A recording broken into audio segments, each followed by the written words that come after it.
চা বাগান থেকে এক অজ্ঞাত পরিচয় যুবকের দেহ উদ্ধারের ঘটনায় মঙ্গলবার চাঞ্চল্য ছড়ালো উত্তর দিনাজপুর জেলার ইসলামপুরের দাড়িভিটে।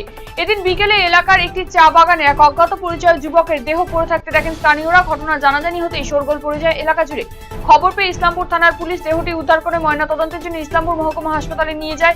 মৃত যুবকের পরিচয় জানবার চেষ্টা করছে পুলিশ। সোলার লাইট বসানোর কাজে বিপুল আর্থিক দুর্নীতির অভিযোগে মালবাজার পুরসভার প্রাক্তন চেয়ারম্যান তথা তৃণমূলের প্রাক্তন টাউন সভাপতি স্বপন সাহাকে আটক করল পুলিশ। একই সঙ্গে প্রাক্তন টাউন সভাপতি অমিত দে এবং পুরসভার আরও 3 কর্মীকেও আটক করা হয়েছে।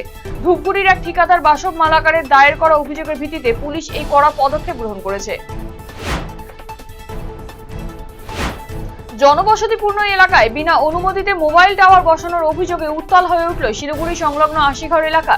বুধবার আশিঘর মোড়ের কাছে নরেশ মোড়ের পাপিয়াপাড়ায় এই ঘটনাকে কেন্দ্র করে ব্যাপক চাঞ্চল্য ছড়িয়েছে। বড়সড় দুর্ঘটনার হাত থেকে অল্পের জন্য রক্ষা পেল শিলিগুড়ি পুর নিগম। বুধবার বেলা 11:30 নাগাদ পুর নিগমের জেনারেটর রুমের মেন বক্সে আচমকায় আগুন লেগে যায়। প্রাথমিক অনুমান বিদ্যুতের অতিরিক্ত চাপের কারণেই এই অগ্নিকাণ্ড। উত্তরবঙ্গের সঙ্গে দক্ষিণবঙ্গে সড়ক যোগাযোগ আরো সহজ, নিরাপদ এবং যানজট মুক্ত করতে কেন্দ্রীয় সড়ক পরিবহন এবং জাতীয় সড়ক মন্ত্রী নীতিন গাডকারির সঙ্গে সাক্ষাৎ করে আবেদন জানালেন রায়গঞ্জের সাংসদ কার্তিক চন্দ্র পাল। মন্ত্রীর কাছে 2টি পৃথক আবেদনপত্র দিয়েছেন রায়গঞ্জের সাংসদ।